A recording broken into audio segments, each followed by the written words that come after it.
Começa agora mais um episódio da segunda temporada do VeraCast. Na pauta de hoje, as lesões ortopédicas muito presentes no nosso dia a dia.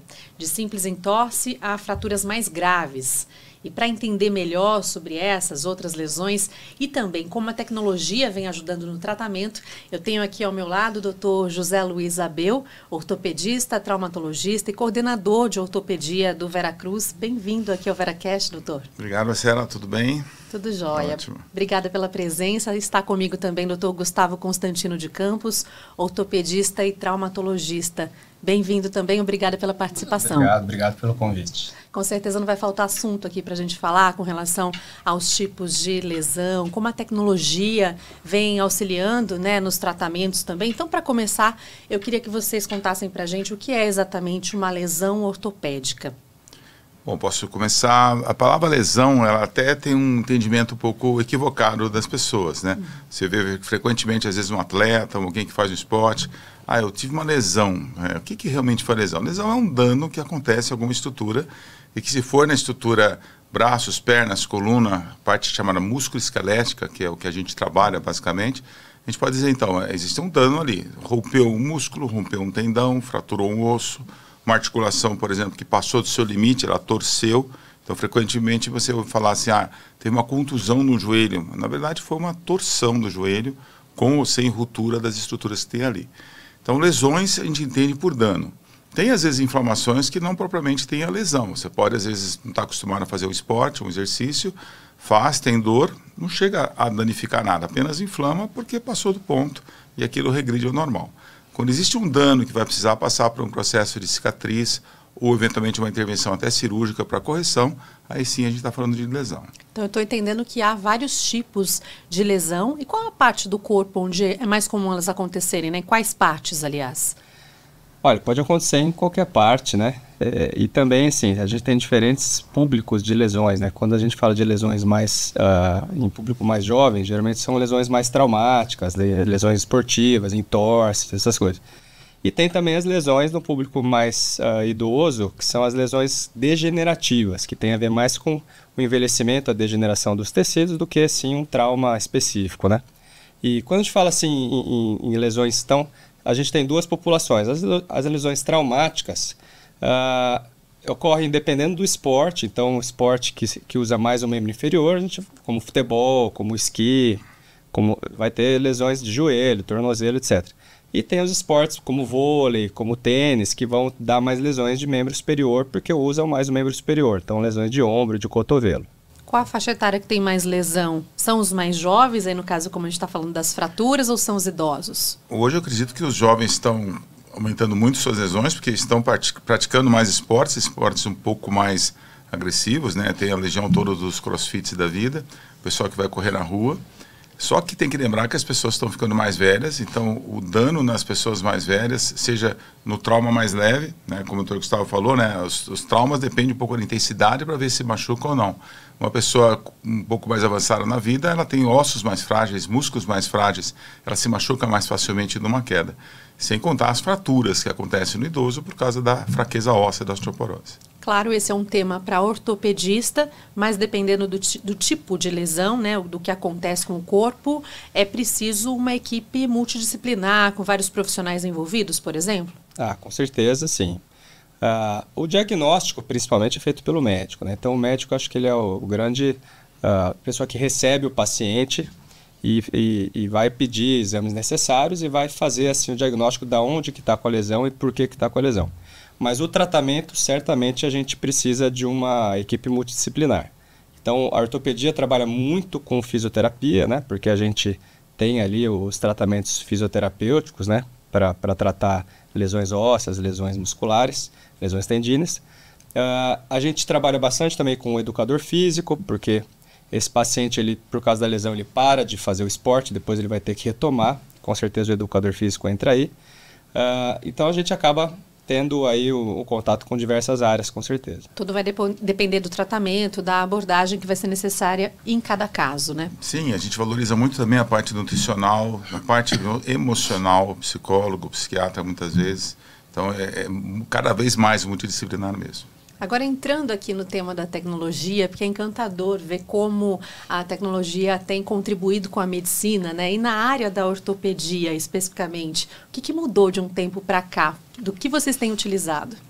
Bom, eu estou com 30 anos na área, né? Estou entrando nessa fase aí um pouco mais, né? O Gustavo é mais novo que eu. Eu acho que o que mudou muito foi o diagnóstico, porque a gente tem hoje imagens muito precisas. Então, por exemplo, exame de ressonância e tudo mais. Não que tudo tem que ser por aí, mas hoje realmente é uma grande arma para a gente fazer diagnósticos corretos. E medicina, na sua essência, ela depende de diagnóstico para você dar um tratamento. Um erro comum de se ver são pessoas sendo tratadas sem saber qual é o problema que ela tem. Do ponto de vista de intervenção, do tratamento em si, você vai desde a parte que não é tão tecnológica em si, que é a parte medicamentosa, a parte que você equilibra o corpo da pessoa, saindo de uma situação que predispõe a doença para uma situação de maior saúde, isso é muito importante. E quando a gente fala em tecnologia, a gente tem, na verdade, ferramentas e métodos de corrigir fraturas ou lesões do esporte, ou principalmente as próteses que são feitas para os grandes desgastes. Cada vez a tecnologia está mais precisa para isso. Cirurgias que você pode dizer que elas são mais reprodutíveis, resultados mais previsíveis, algo que há 30 anos... será que eu indico uma prótese? Tanta chance de dar errado? Hoje a gente indica com muito mais confiança. O senhor citou as lesões do esporte, imagino que na medicina esportiva isso tem sido um grande aliado, né? Isso, a medicina esportiva se tornou com o tempo uma especialidade dentro da medicina, tanto a medicina esportiva que cuida da parte do físico como um todo, o cardiologista, o fisiatra, e dentro da ortopedia você tem o traumatologista do esporte. É quase a mesma coisa, mas a gente na verdade faz as intervenções de tratamento. E dentro da traumatologia do esporte, você tem esses médicos que são especializados, por exemplo, nas cirurgias das articulações que se machucam no esporte.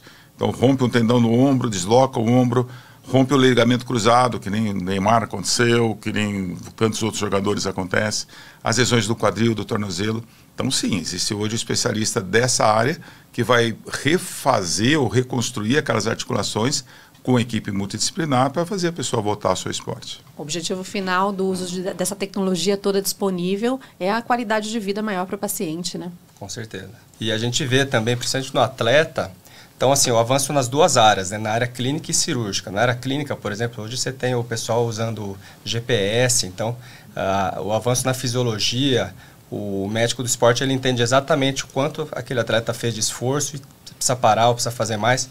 Então a coisa está bem avançada. E na parte cirúrgica, a gente tem também um desenvolvimento de materiais. Por exemplo, hoje as cirurgias são todas por vídeo. O material em si que é utilizado, a manufatura do material, materiais vão ficando melhores, o tipo de placa, tipo de parafuso que é usado. Isso aí vai ficando cada dia melhor.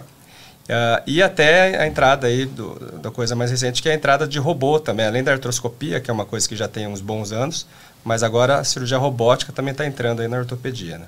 Dá para falar um pouco mais sobre esses tipos de tecnologia disponíveis hoje, doutor, na ortopedia?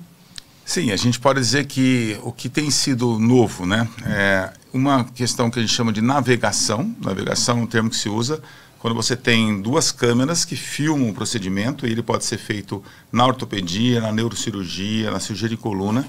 Aquelas duas câmeras, elas estão ligadas a um software que vai interpretar espacialmente onde as coisas estão acontecendo. Onde a gente fala em parafuso, assusta um pouco a ortopedia, mas a gente usa parafuso. Então, onde vai entrar aquele parafuso, onde você está realmente na hora da cirurgia, protegendo as áreas nobres, fazendo o que tem que ser feito para aquilo ficar bom. E aí entra o robô. O robô, na verdade, ele é um acréscimo à navegação. A navegação nos dá todos os dados, mas são tantos dados que quando você tem uma ferramenta para pensar junto com você, com o cirurgião, espacialmente aquele joelho como ele está, e além de tudo tem um chamado braço robótico, e o robô de ortopedia é assim, como se fosse o meu braço, ele vem até aqui, ele faz um molde ali para a gente poder fazer o que a gente chama de descascar o ossinho para colocar a prótese depois. Muito mais preciso do que a mão do cirurgião convencional. Mesmo os cirurgiões experientes, quando você compara com a precisão de um robô, a gente tem que dizer que o robô é melhor que a gente.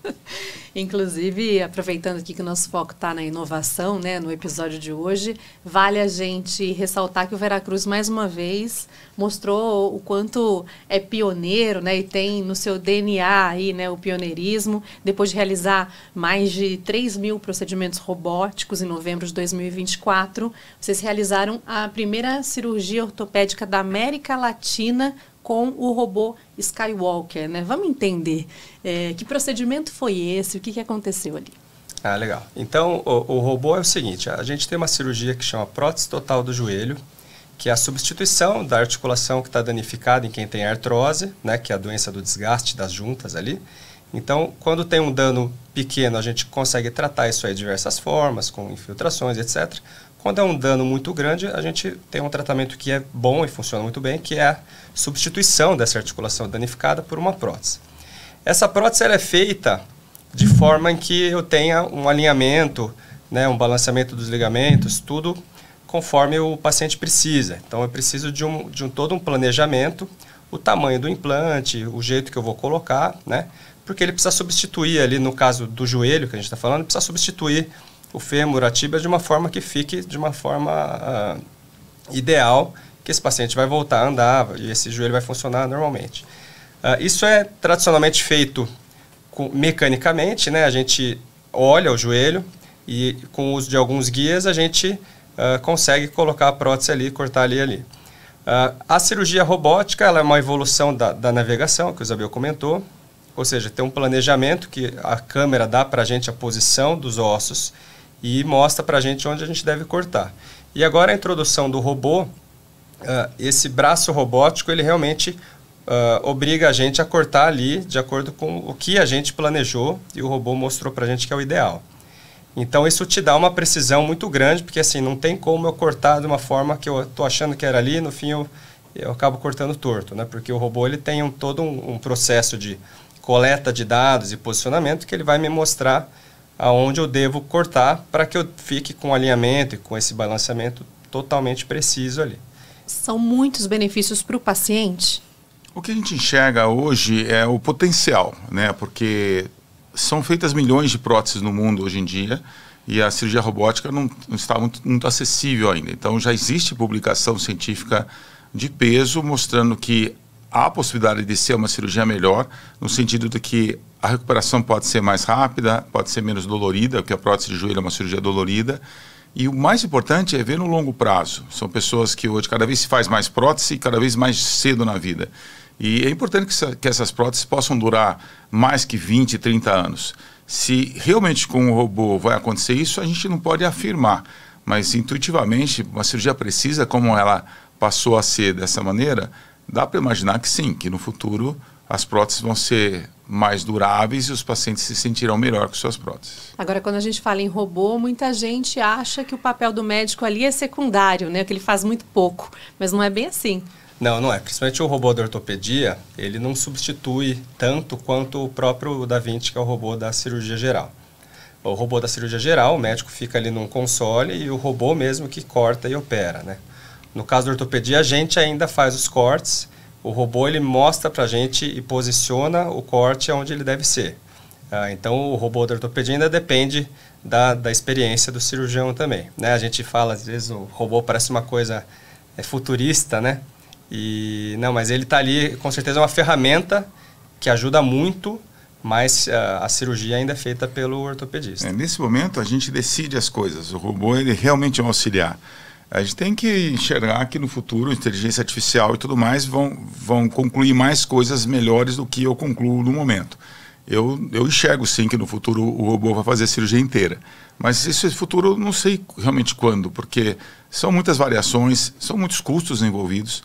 Então, não se consegue colocar robô em todos os hospitais do mundo e do Brasil. Então, a gente tem espaço aí para cirurgia convencional ainda por muito tempo.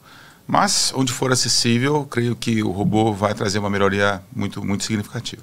E é claro que isso depende também de muita atualização, né, muita capacitação do corpo médico como um todo para poder operar esse tipo de tecnologia, né? Sim, até um agradecimento ao Veracruz, né? Ele mandou a gente para Boston, o Isabel também foi para Inglaterra, né? Inglaterra. E no meu caso, especificamente, o Veracruz que me mandou para Boston para fazer esse curso de capacitação para poder fazer o robô. Então, realmente, uma pessoa, um ortopedista, não pode chegar e falar assim, eu quero fazer robô e ir lá e fazer. Existe toda uma capacitação, um curso, um aprendizado de como lidar com o robô e como é que ele funciona, etc.